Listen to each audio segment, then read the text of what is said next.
เรียบร้อยแล้วมาดิมองทางไหนยิ้มตะกี้คือเขาคนชิมอ่ะแล้วคนนั้นมาหมออย่างนั้นหมอไปนอกจะมาเอาเอามา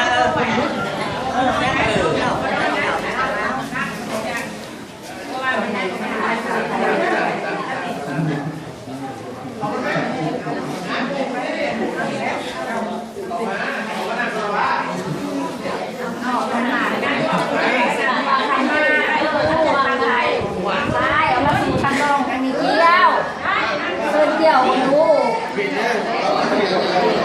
ดูแล้วของปากเที่ยวมาของพ่อคือมาแล้วจะมาไม่พอเลยนะก็เช่ไปแทนแล้วเรา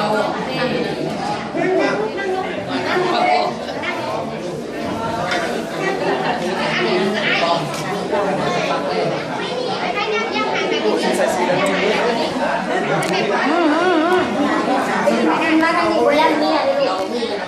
ตีมายันนี่อ่ะกูยันใจ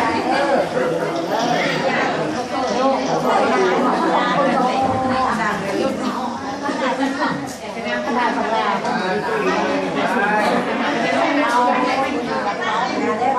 นาดของ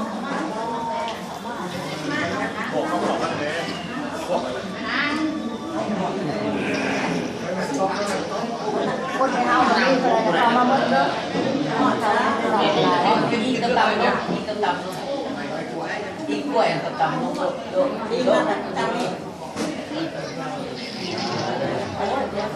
โอ้ย